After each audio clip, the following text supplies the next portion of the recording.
Hello tout le monde, c'est Kevin. Aujourd'hui on se retrouve pour une nouvelle vidéo, mes lectures en bref.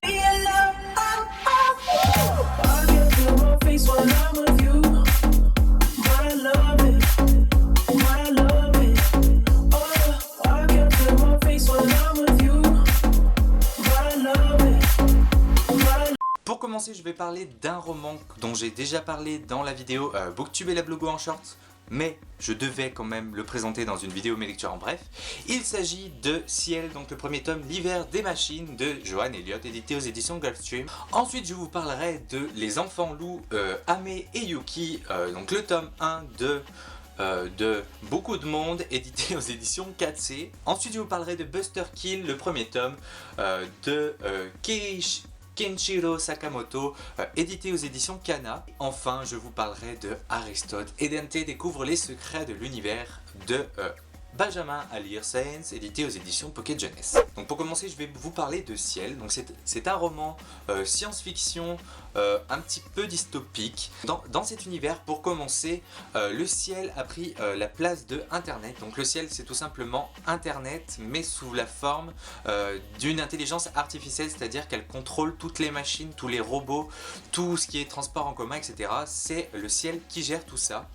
Et elle doit accomplir sa mission avec pour objectif de préserver la Terre. Et là, pour le schéma un petit peu classique, le ciel se rend compte que pour préserver la Terre, il faut détruire l'humanité. Donc avec ces conditions-là, on va suivre une famille qui va donc vivre la révolution des machines et donc du ciel.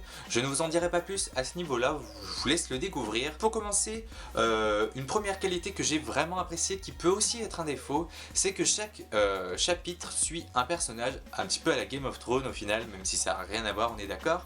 Mais voilà, vous avez un chapitre, vous suivez un personnage, etc. Le risque avec ce genre de formation, c'est que si vous n'appréciez pas un personnage, vous vous ennuyez pendant un chapitre. J'apprécie globalement tous les personnages, même s'il y en a un que j'ai un peu moins apprécié de suivre. Mais sinon, voilà, c'était la première chose que j'ai bien appréciée. Sinon au niveau de l'histoire, c'est des choses qui restent assez cohérentes. On arrive quand même facilement à s'identifier tout simplement parce que nous sommes des êtres humains, n'est-ce pas? Et que c'est vrai que parfois c'est assez gênant, on se dirait ouais mais j'aimerais pas être dans cette situation là.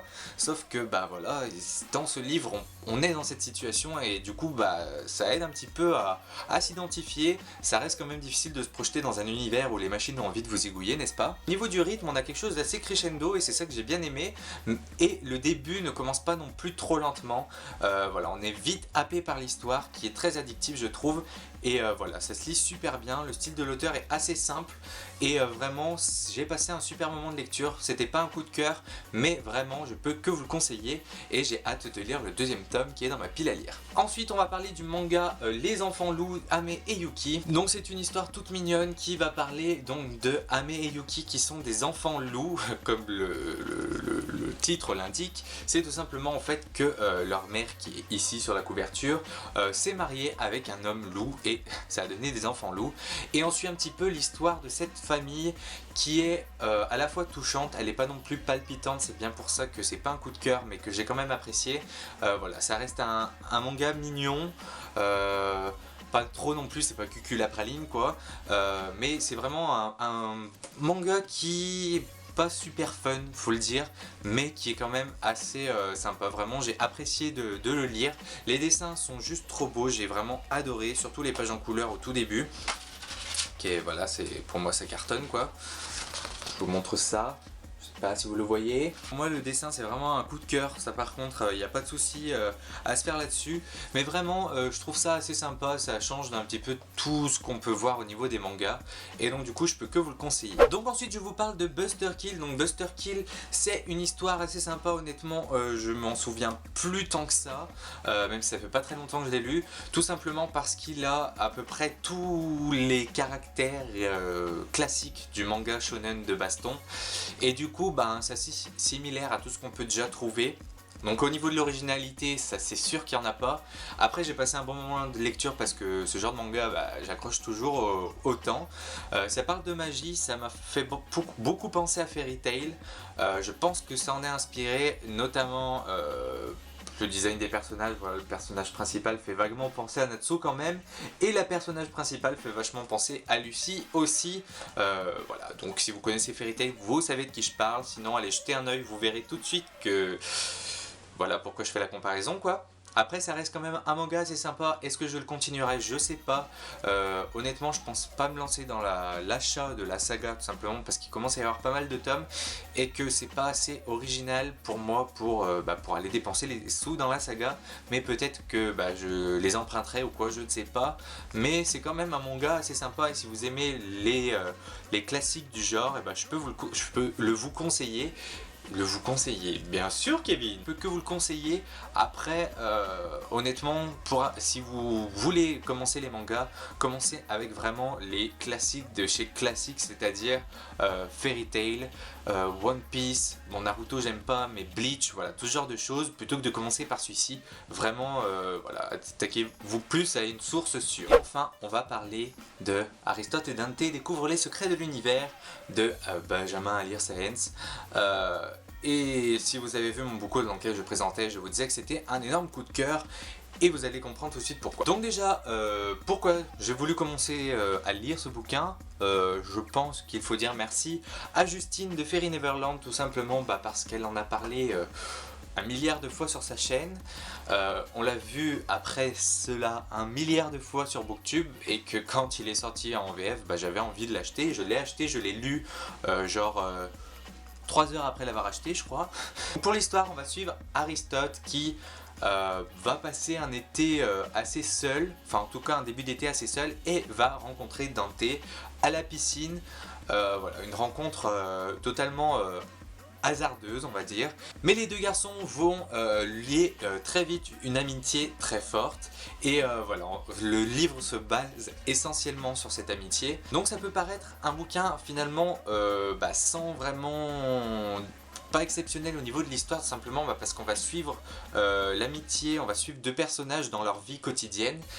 Et comme ça pourrait paraître assez banal et assez c'est aucun intérêt, sauf que c'est absolument pas ça, parce que ok ça peut paraître banal, mais le style de l'auteur qui paraît tellement simple en fait quelque chose d'exceptionnel tout simplement, et vraiment c'est la première chose pour laquelle j'ai aimé ce bouquin, c'est qu'il se lit tout seul. L'auteur arrive à vous captiver par la simplicité de son écriture et la simplicité du récit finalement.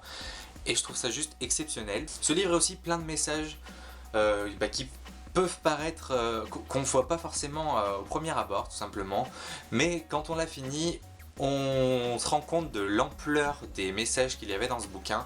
Et vraiment ça aussi c'est une chose que je peux que apprécier du bouquin. Donc comme vous l'aurez sûrement compris, l'amitié est un élément essentiel de l'histoire, mais il y a aussi la famille, tout simplement parce qu'on suit Aristote et Dante entre eux en tant qu'amis, mais aussi dans leurs familles respectives, et voilà, les liens familiaux sont très présents aussi, et vraiment j'ai beaucoup aimé là aussi. C'est très difficile de vous le vendre tout simplement parce que c'est difficile de trouver les mots pour dire ce qu'on a vraiment apprécié. Voilà, j'ai vraiment tout apprécié dans ce bouquin au final, ça se lit super vite. La simplicité de l'écriture et de l'histoire qui pourtant vous captive, ça je trouve que c'est un coup de maître. Ensuite parce que les personnages sont super attachants, parce que vous ressentez plein de choses en lisant ce bouquin, et parce que quand vous l'avez fini, vous avez juste envie d'une chose, c'est le recommencer. Voilà, c'est vraiment la sensation après avoir lu ce bouquin pendant une semaine. La seule chose que j'avais envie c'était de relire un bouquin et c'était impossible de me plonger dans un autre. Et voilà, vraiment pour moi c'est un super, mais alors vraiment un super bouquin qu'il faut absolument découvrir. Donc je sais pas, si vous l'avez pas encore entre vos mains, n'hésitez pas à aller l'emprunter, n'hésitez pas à aller l'acheter parce que vraiment il en vaut le détour. Si vous l'avez dans votre pile à lire, ne le laissez pas aussi longtemps dans votre pile à lire. Voilà, pour moi il ne le mérite pas, et vraiment je peux que vous le conseiller parce qu'il est vraiment sublime. Donc je voulais finir cet avis avec la lecture d'un extrait très très court puisqu'il fait 3 lignes. Mes parents se tenaient par la main. Je me demandais ce que ça faisait de tenir quelqu'un par la main. Je parie qu'on trouve tous les secrets de l'univers dans la main de quelqu'un. Voilà, c'était une petite phrase, c'était un petit extrait très bref, mais je trouve que Ça englobe l'idée générale du bouquin, même si bon, il est plus étoffé que ça quand même, n'est-ce pas? Mais voilà, vraiment, je pense que vous l'aurez compris, mais je peux que vous le conseiller à 300%. Donc voilà, c'en est tout pour cette vidéo. J'ai enfin rattrapé mon retard sur les livres que j'avais à vous présenter donc dans une vidéo comme ça tout simplement. Et donc je vais pouvoir vous présenter ma lecture actuelle. Donc j'espère qu'au moment où vous voyez cette vidéo, je l'ai terminée parce que ça fait super longtemps que je l'ai commencé. Je l'adore, franchement, je passe un super moment de lecture, mais j'ai pas le temps de lire, voilà, parce que j'ai trop de boulot, donc je n'ai pas le temps de lire et ça m'énerve parce que ce bouquin, j'ai vraiment envie d'arriver au bout et de passer à autre chose quand même si j'aime beaucoup. Donc il s'agit de Nous les menteurs de Hilocart. Donc voilà ma lecture en cours. Ça fait un mois que je l'ai commencé, mais comme je vous l'ai dit, j'ai pas le temps de le lire et vraiment c'est super frustrant. Donc j'espère vraiment l'avoir fini sous peu. Donc cette fois, c'en est tout pour cette vidéo. J'espère qu'elle vous a plu. N'hésitez pas à me dire vous ce que vous avez pensé des bouquins que je vous ai présentés, si vous les avez lus ou si vous êtes intéressé justement par un de ces bouquins. N'hésitez pas à vous exprimer dans les commentaires. J'espère que cette vidéo vous a plu et je vous dis à la prochaine. Ciao.